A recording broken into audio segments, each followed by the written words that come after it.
Welcome into another edition of The Session with Londa and David. My name is David Austin, and sitting across from me, as always, the prettiest lady I know, Londa Sherwood Austin, and it is wonderful to sit here and look at you today. Well, thank you. I kind of like it because we've got an open window behind us because one of the lights in our office is out, and so we're hitting monitors and we're using outside lighting, and you look like an angel. You look beautiful in this well, light. That's good. Bathed in sunshine, Aww. and I enjoy that. Perfect. Anyway, The Session is a program that deals with customer service experiences, good and bad, and we have a couple things to talk about today. Let's get into it. And as we come to you, we have just lived through our first as a couple hurricane in Florida, and that was definitely exciting. Our first hurricane party. Well, I was very scared because I don't know anything about this. Right. This is not my my jam. It's not your cup of tea. I don't know anything about it. Right. So I was very nervous. Little freaked out, maybe? A little freaked Okay. out. Okay. There's a hurricane. It's going to go right over your city. That's a little freaky. Yeah. And I don't know. I don't know anything. And it really was not that super bad. No, it was fine. It came by.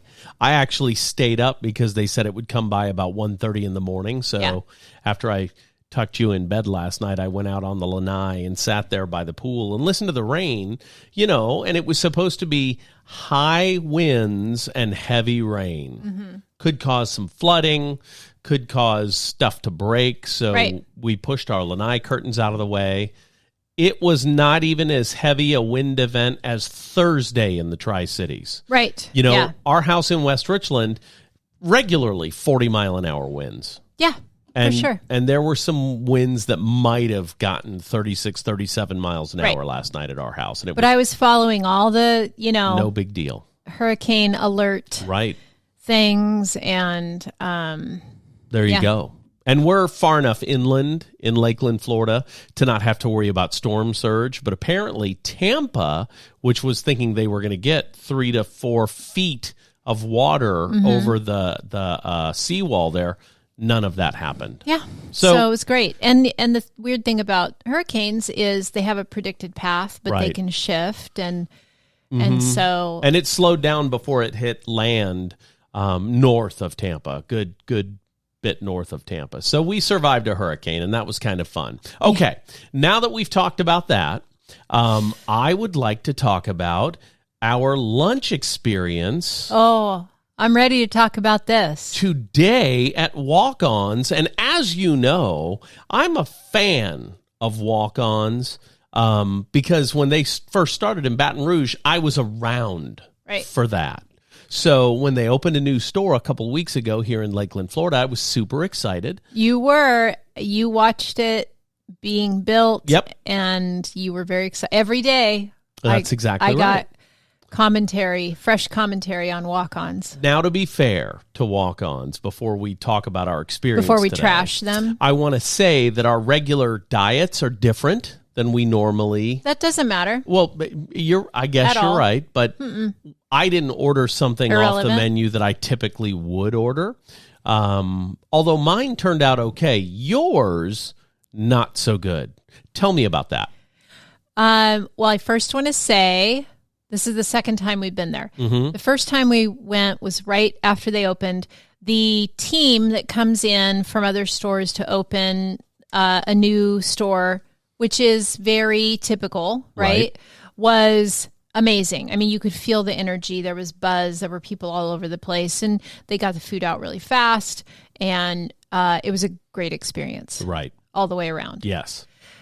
Today we go in, and not as much buzz. You can see the energy's a little low, right? Definitely the leader, the opening team has gone home. Yes. And they're starting to lose their edge a little bit, which I guess happens. But it was it was just low energy today. Right. Compared to the first time we walked in. But no big deal, right? Yeah. Okay, Yeah. so whatever. And our server was fantastic. She did a great job, and we gave her a full tip. She did a really, really good job. Here's what I ordered. A Caesar salad with a grilled chicken breast, no dressing. That's right. Pretty simple. It's that easy. No dressing. It's a bowl of romaine lettuce. Right. With a grilled chicken breast. On top. Maybe some Parmesan. Maybe. That's it. And what came out was a fully dressed Caesar salad with what looked like blackened chicken on it, even though you were specific and didn't want the blackened chicken. Right. And you said you didn't want the little toasties that they put on it. Toasties that they put on it, and they brought those as well. So the kitchen plated this thing up in a hurry, thinking it was normal. Thinking it was a regular Caesar salad That's order. exactly right. My salad turned out to come out exactly how I ordered it.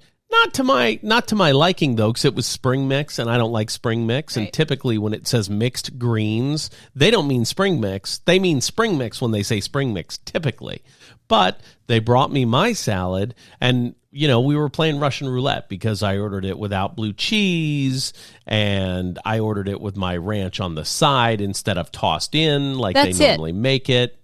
I want this salad, no blue cheese, ranch on the side. Correct. You're acting like it was complicated. These were really, really simple requests. Mm-hmm. So they forgot your ranch. I think they forgot my ranch, and they made your salad a fully dressed salad exactly the way it comes on the menu, which you can't eat because of your dietary restrictions. Right. So primarily the garlic allergy, which is why I don't get the little toasties either, because they always put garlic on. That's right. So whatever. So the girl came out right away after we ordered and said, "Does everything look okay?" And your answer was, "Nope, it does not." No, this is fully and we'd dressed. already been in the building for about 25 minutes at this point. At least. Yes. Yeah. So it was a little slow for salad delivery. Right. The quickest possible thing they can make in the restaurant. 25 minutes. But whatever. That was fine too. Mm-hmm. Anyway, I sent it back. So, flash forward 37 minutes, because that's how long it took to get a plain bowl of lettuce with a chicken breast on it out of the kitchen. Mm-hmm. And then they brought it to you. To our server's credit, she kept checking in with us. Mm-hmm. She handled it beautifully. She kept going back to the kitchen. Mm-hmm. Finally, I said to her, I don't know what's going on back there, because we're very nice when things go wrong. That's right. Because I believe there's no benefit to being ugly. Right. Kindness is important to us. Sure. So we were just talking about it with the server, and I said, I don't know what's going on back there. And she said, well, when the startup team left, then they had a bunch of people in the kitchen walk out. Right. And come to find out, that walkout was today. This morning. 6 people called in and said, we're never coming in. Yeah. We're done. We're out. For the kitchen. Called out for the kitchen. That's exactly right. So, I said, whoa, that's, we talked with her a little bit, and because I wanted to be sympathetic toward her. I said, man, that really makes it hard on the servers, because you're the ones who are face to face with customers who are upset. And, and we're not upset. It's a minor inconvenience. But that was, 20 minutes into waiting for my salad, and then it was another 10 or 15 before I finally got it. Yeah. But at least they brought it in a dirty dish. Let me say that again so that people understand that. The dish they brought it in had served a salad with their raspberry vinaigrette dressing. Because it had dressing all over it and had raspberry stain or strawberry vinaigrette, some pink berry stained on the plate, and grease marks and everything. It's like they dumped out a salad to quickly throw yours in it. That's what it looked like to me. Now, here's how desperate I was for food and how disgusting I am. Fine, judge away. I said, forget it. I'm so hungry now, because at that point we'd been there an hour. We were about to murder someone. I was hungry before we left. Yes. For lunch. I was like, I hit that I do this fun thing where I go from, maybe I'm a little hungry to I can't function. Well, let's start eating the passengers pretty quickly in the plane crash. And I was at I can't function when we left for lunch. So anyway, I'm starving, or whatever. So I ate just the top center because I thought, well, it hasn't touched anything. Yes, I know. That's disgusting. But no, it's exciting is what it is. Top center. And then, and I wasn't going to say anything else to her. Right. But she came and said, so was everything okay with this salad? And I said, other than being served in a dirty dish, it was great. And she was appropriately mortified. Right. Well, when 6 people in the kitchen call out on the day that you go there for lunch, there are going to be problems in the kitchen. And she said, oh, this is terrible. I need to get a manager so that we can get this taken off your bill. Which is the right thing to say. So the manager came over, and I have some tips for her, but and said, hey, we're going to take that off your bill, which was fine. That's not what I was looking for. But what an epic fuck up. I mean, yeah. You just can't. Oh my God. And that is the manager who said, we had 6 people call out today from the kitchen. And I said, man, that's really tough. But why the dining room manager wasn't, I don't know. I think growing up in restaurants ruined me. I don't think it did. I think it made you uniquely qualified to comment on this. Okay. When somebody calls out, the management team is who steps in to fill that spot. That's exactly right. I get that you had 6 people call out, but I've been sitting here. I didn't say any of this to her, but this is what I was thinking. I've been sitting here for an hour watching you stand in the corner and survey your dining room, not interacting with customers. Not in the kitchen expediting food. Not in the kitchen expediting food. That's right. Not checking in with the servers to see if there are any problems. That's right.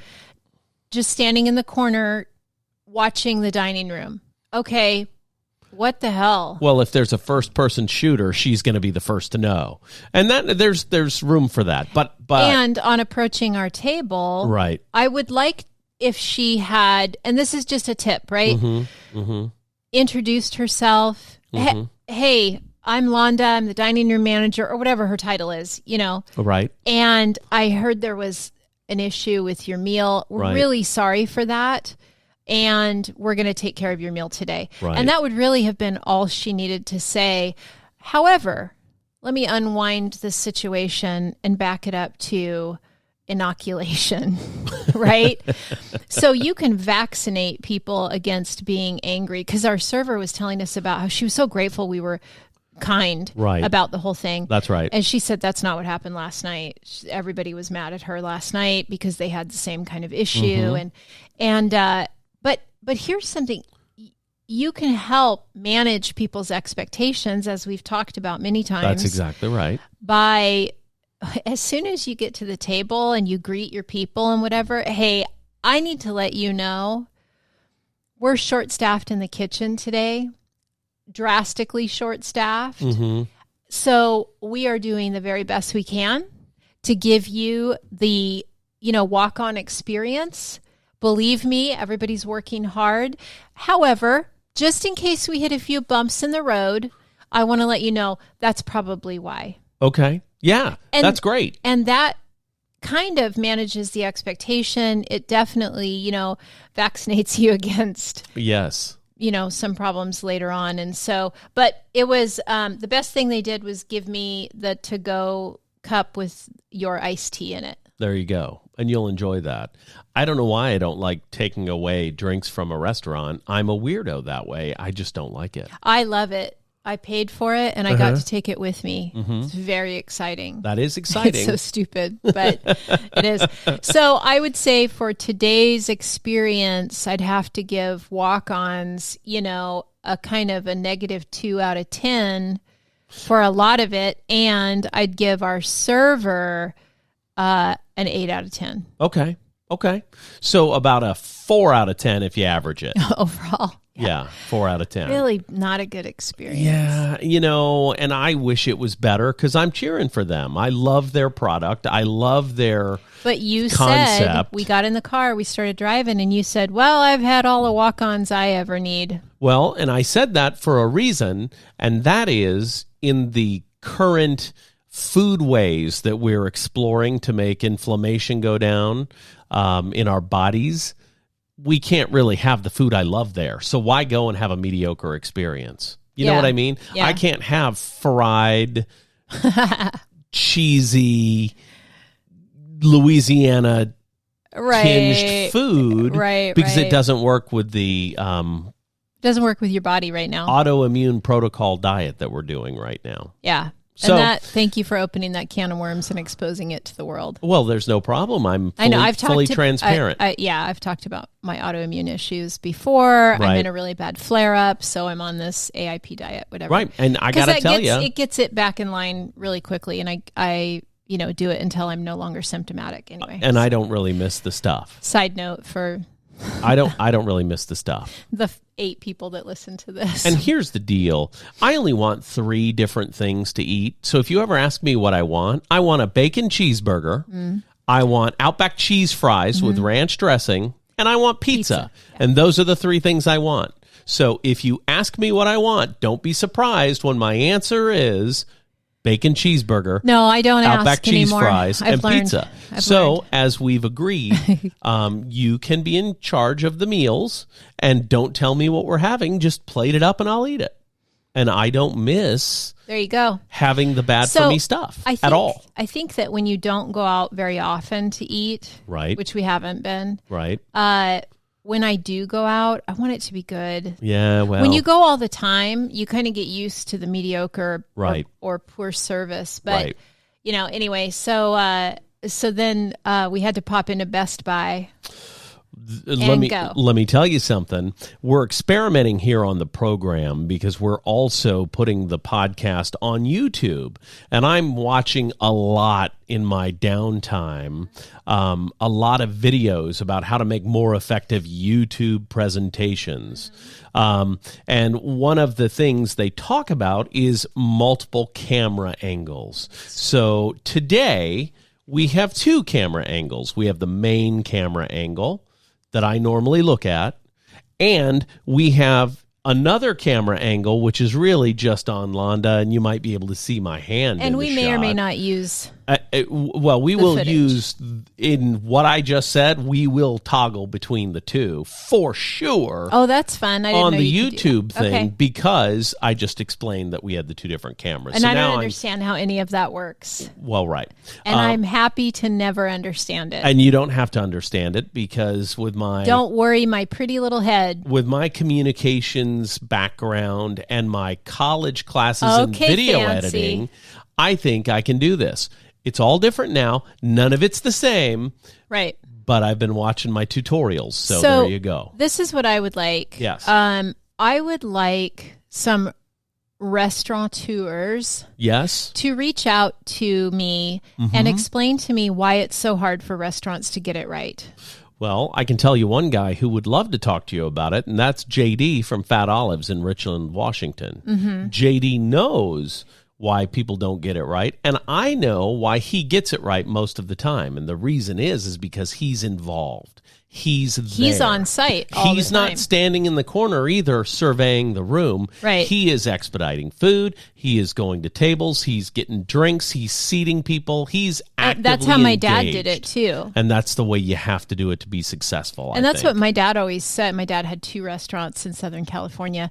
And he always said to have a successful restaurant, the owner has to be on site as basically the manager. Even if you have a manager, you've got to be in there every day. And then it was hard for him when they expanded, went from 1 to 2. Right. Because now, how do you split your time? Yeah. Yeah. But anyway, that's tough. Yeah. So, but I can't figure out why it's so inconsistent, why people just can't get it right. Is it the lack of systems?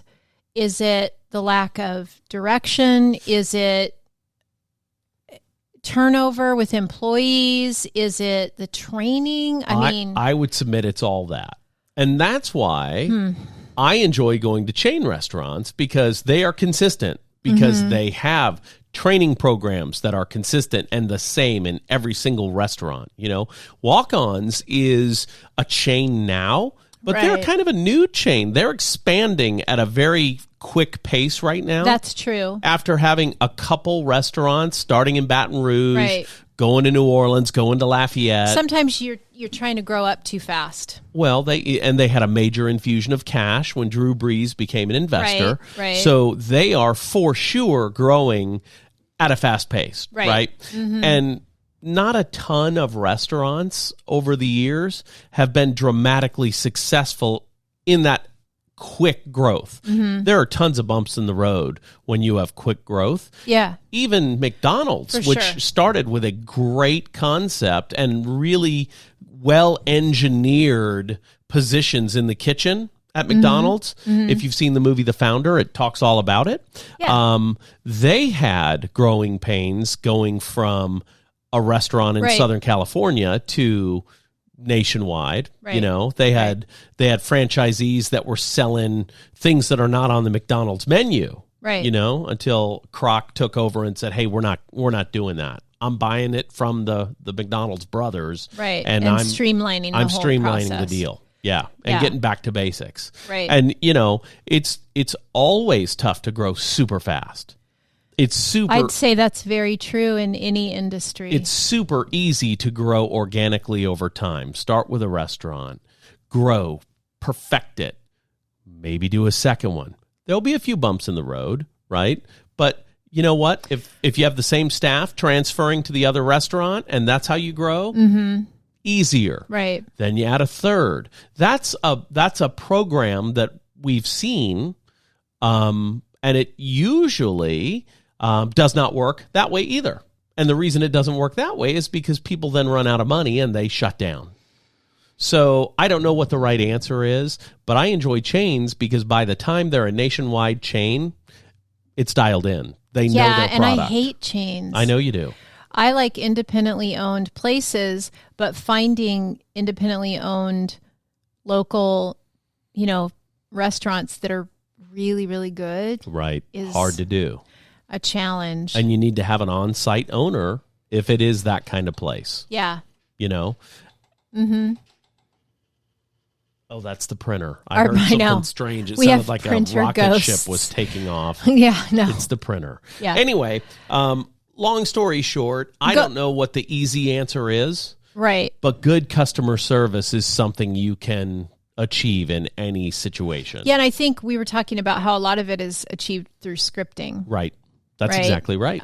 Let's go to Best Buy, where you had an interesting customer service experience. Well, okay. Let me set the stage for you. Oh my gosh. We go to Best Buy, and picture this, if you will. We walk into Best Buy. Oh, God. There are 4 people in the store with blue shirts on. 4 that I can see from when I walked in the door. Okay. One is at the cash register. One is over in cell phones. There's another over in computers. And then there's this lady who's kind of floating around the store, right? Okay. We're going there for very specific things. We're trying to find a camera so we can have a third camera, not just the 2 cell phones that we have. Right. Because ultimately we want to live stream and we want the show to be interesting. Right. We're taking it big time. Yeah, right. Whether anybody comes along or not. Yeah. That's where we're going. There you go. Because nobody asked for it. I know, but we're having so much fun. We're having such a good time. Who cares? Well, and you know what? I post on Facebook and I get a new loan. So it works. I posted our hurricane party picture last night and got a refinance out of it. It was the coolest thing ever. I know. I love that. So we're in Best Buy.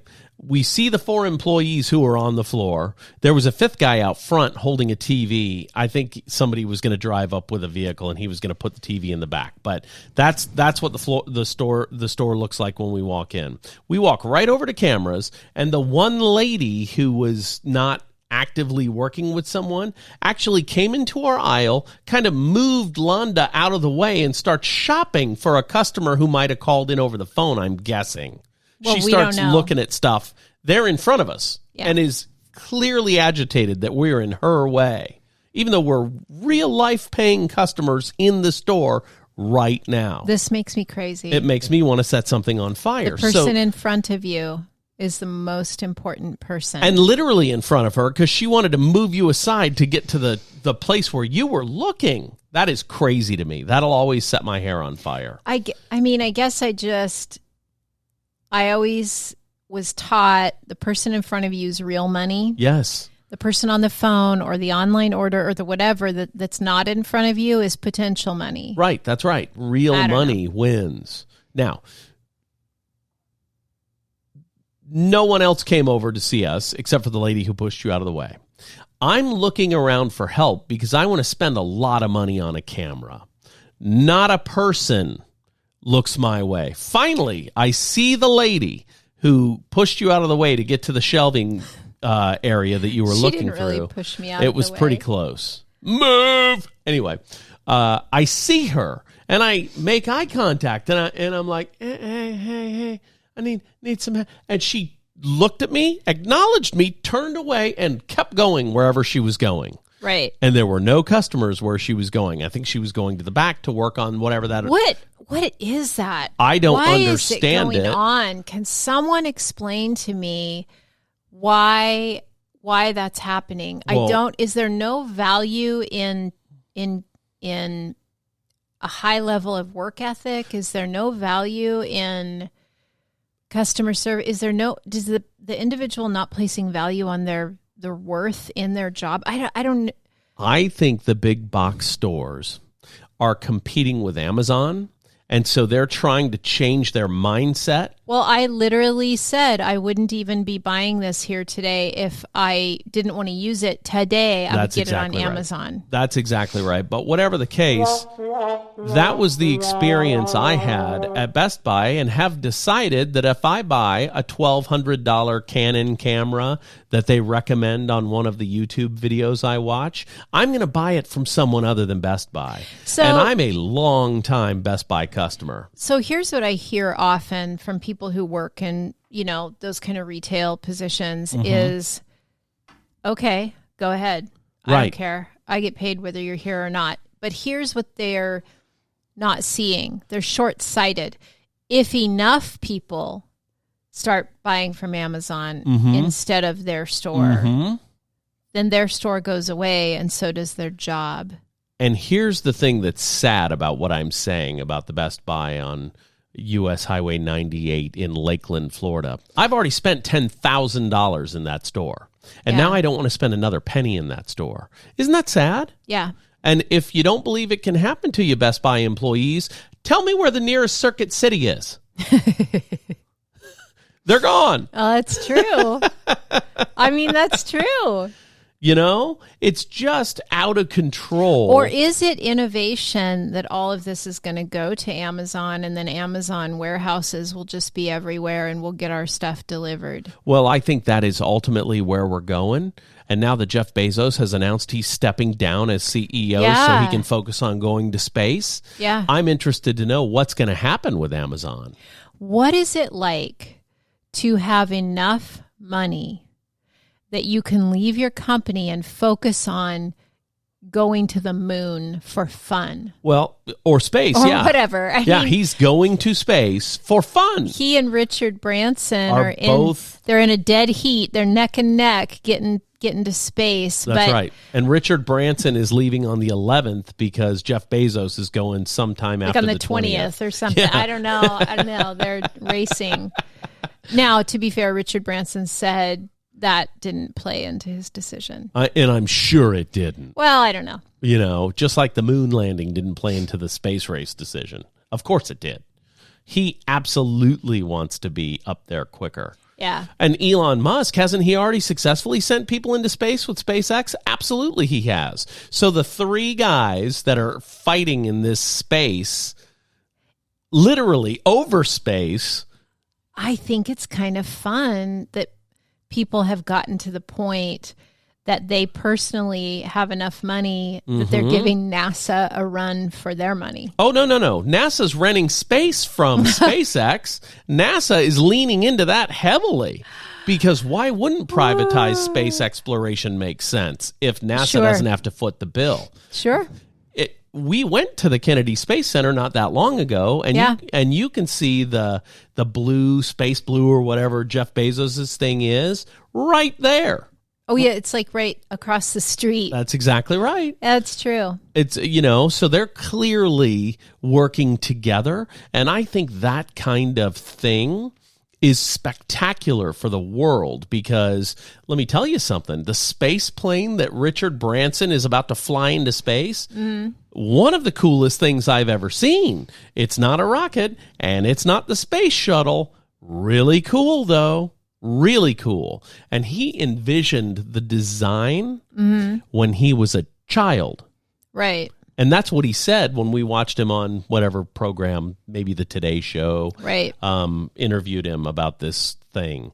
I think it's really cool. So innovation can be led by the private sector, not by government. And it's just like watching what Russia and the United States were doing in the 60s to get into space. Right. It's just like it, except it's 3 billionaires doing it. Yeah. Instead of 3 exciting. countries. And now that we're way out in the weeds, how are we going to bring this back? Well, we're not super out in the weeds because it's all about customer service. And let me tell you something. We're talking about space tourism. It's $250,000 a pop to fly with Richard Branson into space. And people are signing up like crazy. They are. I'm not interested in that, but good for them. Yes, and I'm glad that none of the celebrities are going to be on the first flight on the 11th. Lady Gaga's one of them. It's not time to say goodbye to Lady Gaga yet. Gaga, Bieber. And some people might say that tragedy with Bieber would be different. I'm not saying that, but some people would. I've got Bieber fever, so I'm not one of those people. I've been to the Justin Bieber movies with my daughter Caitlin and son Benjamin, so I'm a believer. That's exciting. That's so exciting. One thing we were talking about earlier is the investment that you make when you have a business or when you work for a business. What kind of investments you make into your own thing.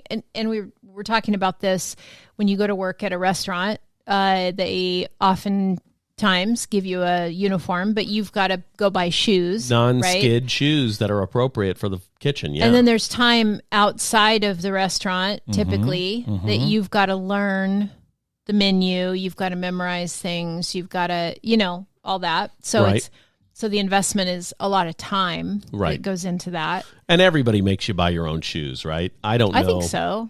I don't know of a restaurant that said, you know what? We're getting you some fancy shoes for the kitchen. I've never heard of that. Yeah. You always have to come with non-skid soled shoes. Right. And typically they're black or whatever color scheme fits the restaurant. I've heard from a lot of different people that what you do in your free time can often determine your success. That's true. Right? Yeah. And so just thinking about that and thinking about what does Richard Branson do in his free time, in his downtime? You know what I mean? And so I'm thinking like every entrepreneur I know and business owner is typically working at getting better, learning more about their craft in their free time. When I was a broadcaster, I spent almost all of my free time consuming broadcast media. Right. Because I wanted to be the best at what I did. So I watched people that I thought were really, really good and borrowed a little bit from it. Yeah. It's interesting that my on-air things that I borrowed were more from on-air personalities, though, than actual news people. Because I think, and maybe I'm wrong, I was the news director for the Louisiana News Network for several years. I was the news director for a few radio stations, several radio stations, actually. So I have a little history with this. I believe delivery is as important as content.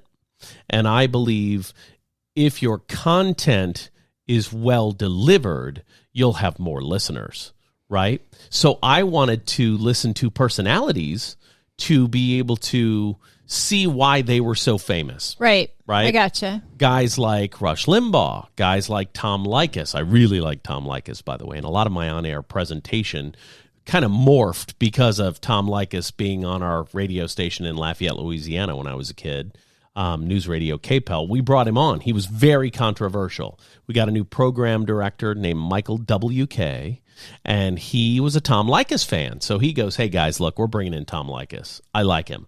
We got more complaints on our conservative talk radio station about this libertarian from Seattle than any other show I ever heard, but he had delivery that was interesting and exciting, and that was really sexy to me as a broadcaster. Right. I wanted to have that. Well, I think that's part of sales, Mm-hmm. As a whole. Yep. And we've talked about your presentation. It's all performance. It kind of is. Mm-hmm. And I remember even parenting, when I used to go around and do a lot of speaking gigs to parenting communities, and one of the things I would say is great parenting is half of it is just great acting. Okay. And it was really just about making an exciting presentation. Right. If you're trying to, get your child to try something new, you got to be excited about it. Yeah, you can't be try to get them excited about Right. it, right? That kind of thing. And I think you're kind of talking about the same thing. That's exactly right. Presentation is critical. Yeah. And I've gotten in trouble in churches in the past because I have done a lot of music in churches growing up. And I've always said, hey, listen, Sunday needs to be a performance. So we need to rehearse and it needs to be dialed Right. in. In certain churches, that's like, oh, we're not performing. Well, you perform for an audience of one. I actually got that sermon one Sunday after I Who talked hasn't, about if you've been in church you on know, the stage. and if you haven't done a run through with the guy running the projector in the back and the lyrics are not matching up, Yeah. that's terribly embarrassing. Yeah. So it does need to be a production, right? And there are actually on YouTube there are all kinds of programs about production for churches. Right. So it's a real thing. Presentation matters. And when you're excited about what you do and That's you're right. excited about the person across from you, it comes through. And when you're not, that comes through too. That's when you exactly hate your right. job or you can go do something else. Jeez. Well, it's just like when you don't get along with your broadcast partner. It shows. Oh, right. The chemistry. Mm-hmm. Yeah. People say that we have great chemistry on screen together and on the radio together. It's because we have great chemistry. It's not because we're great broadcasters. We have great chemistry. We're married. We are interested in one another. We like one another. I am not Beats to you. Does that make sense? I don't represent the flavor of Beats, which to me is the worst thing I've ever tasted. Beets. I didn't know what you meant. Couldn't get our kids to eat Beets if I had to, because I would be the guy who's not a strong enough actor to be Right. excited about Beets. Right. If you said to me, hey, David, okay, Ada's thinking about making something for dinner when we're in town, and It's borscht. we need to convince her to do Beets, so I'm going to need you to have that conversation with her because it's part of our new diet, which it's not. That is a ridiculous thing, but I couldn't do it. Right. I would fail that test. Yeah. But it's all connected, right? Mm-hmm. If you can't be excited about what you're doing, and we go through it's peaks and valleys, right? Yes. There's going to be times when I'm not super excited to do what I'm doing, but you keep your feet to the fire and you just kind of, all those metaphors, one foot Right. in front of the other until you get out of your funk. One day at a time. Right. Step by step. But good Lord, if you're having more of those days and moments than you are being excited about what you're doing, It's time get to out. go. That's exactly and right. I think that's something, okay, this is something that, people have asked us about. What made you make all the moves that we've made in the last year and a half? Because we made some pretty drastic moves, right? We kind of on a whim decided to get married. Yep. I knew the minute that Stop. I knew the minute that you said to me, I've been doing some soul searching and I've been thinking, and I realize I'm in love with you. I knew I was going to spend the rest of my life with you at that moment. I did. Well, and from that moment to when we got married was 3 weeks. That's exactly so right. Exactly. We kind of on it, and we weren't dating. Right. So, it was okay. So that happened. I had a shift in my career. Right. Right after that, we decided to get a vacation home, which is now we spend more time at the vacation home than we do Washington, right? We're in Florida more than Washington. Right. We had there've just been a lot. We decided to do this. We opened a consulting firm in Florida and are now doing a podcast, which is the most fun thing. Yeah. I think we could be doing. We invested in a salon in the Tri-Cities. That's right. Like we've done all these things that seem really crazy while maintaining our businesses in the Tri-Cities. Right. I want to point out. Yes. Yeah. You're still an active lender in the Tri-Cities. I just got a text from a customer I'm just still now. an active realtor in the Tri-Cities, but people have asked, like, how? Yeah. How did you do that? Well, the how is all in this. We both know we're not stuck. Right. That's exactly right. We can do whatever we want to do. That's right. How did we get to that point? Well, hell, I don't know.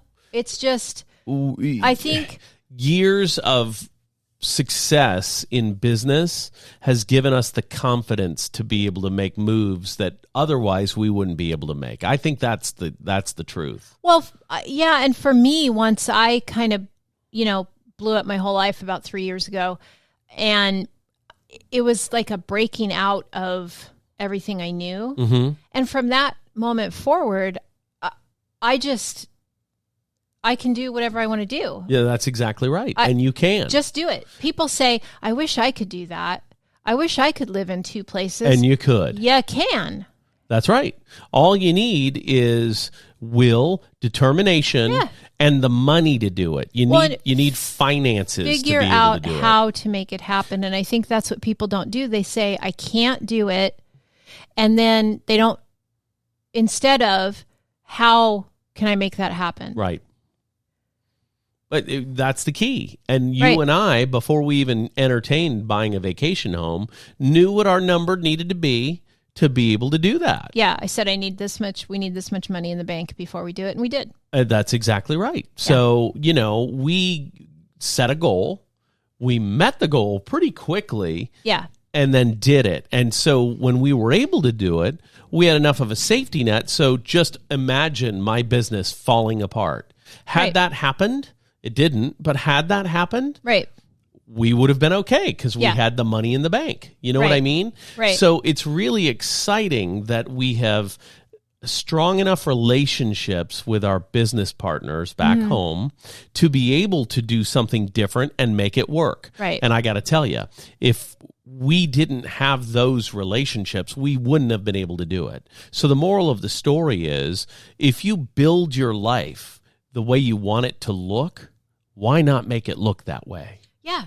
You know what I mean? Start asking, how do I make that happen? That's exactly right. And if I've always wanted to fill in the blank. Right. And for me, it's what do I need to do before I die? I use mortality motivation a lot. And that is part of why we got married, because you got me thinking about that, asking me those questions. Okay. Yeah, that was... If you were going to die in 3 years and you knew it, what would you do differently? Yeah. Well, that question right now, if you ask me, I do nothing differently. Right. And that's because I'm living that right now. Right. And I can't... And I do have a few things I would do. I can't tell you what I'm missing. What I'm working on now is helping to facilitate your dreams. Right. And that's okay. That's important to me. And that's pretty cool. And it's because you got me thinking about that 2 years ago when we were just friends hiking on the side of Badger Mountain. Yeah, and I would think of like conversation starters so that we could talk while we were hiking. And that was one. I had just heard it in a podcast. And so I asked you, if you knew you only had 3 years to live, what would you do differently with your life? And I want to say that to our listeners. Ask yourself that question. Okay. and use it as motivation. Okay, then how do I make that happen? And if what you want to happen is you want to be the best at what you do, then start doing it. Yeah. You know what I mean? Mm-hmm. If what your thing that you want to do is, one thing you've said is you want to do public speaking engagements. Well, guess what? Yeah. We opened a consulting firm so that you can do that. Right. And that's exciting, right? That's exciting. Yep. Whatever you want to do, I say do it. Unless what you want to do is have a Caesar salad with no dressing at Walk-Ons today in Lakeland, Florida. It's not going to work out for you. I just want to say, public speaking, I've done keynotes in the past. I would love to do more. Yes, I'm available for that booking, and I want to put that out there. And some might say, well, what would you talk about? Right? Yes. What would you talk about? Well, there are several things I could talk about, but really the meat and potatoes of every time I've ever spoken in the past and probably in the future, kind of the thread through everything I ever say is it's very motivating. It's very inspiring because I talk a lot about overcoming. Right. Right? How to be in the trenches and put one foot in front of the other until you can see daylight. That's good. So and really chasing your dreams and being relentless in the pursuit of those dreams. And I can tell you this, both of us know exactly how to start over in life because we've both had to do it in the last 5 years. Yeah. I did mine 5 years ago. You did Yeah. yours 3 years ago. Yeah. And we literally started over. And I Right. got to tell you, I had great support along the way. I had great support from my children. I had great support from my former employer at Guild Mortgage, Charles Ney, wonderful supporter. As I was going through my divorce and crushingly depressed, that guy stood by me and helped me through it. When my friends rallied around me and said, okay, we're all doing this together at Envoy, you need to give your notice at Guild. Yeah. Guild offered to let us go there. Right. I mean, what a good deal. Yeah. I've been very lucky that my relationships have sustained me. And you've done similar things, so we can both effectively communicate about how to get through the tough times in your life. Yeah. And the fun part is that if we're, talking with someone about inspiring them to pursue their dreams, and their dream has something to do with business, then we can come on that end too and coach exactly them right. into it and through it. Hey, we're the full package over here. If somebody wants to book a keynote address with you, how do they do that? So the best way, there's two ways. They can reach out by phone, and my phone number is 509-491-2663. So 509-491-2663. That's the number. 509-491-2663. Yeah. For Londa Sherwood Austin. Or they can email me, Londa@SherwoodAustin.com. Londa@SherwoodAustin.com. No dashes. No dashes. Londa@SherwoodAustin.com. The business name has no dashes. My legal name has a hyphen. That's good. I thought that was very good. Your joke. Your legal name has a hyphen. Yeah, I'm with you. I thought it was great. I got no response, though. You looked at me with dead eyes when I said that. I'm sorry. Oh, my gosh. Mean. I didn't know where to go. I kind of panicked. Sorry about that. That's okay. I'm not upset about it at all. I was already, checked out. Sorry, I'm back. Hello. I hit the music and you're done. My apologies. Thank you for staying with us during this fun episode of The Session with Londa and David. For Londa Sherwood Austin, my name is David Austin, and we'll talk to you soon.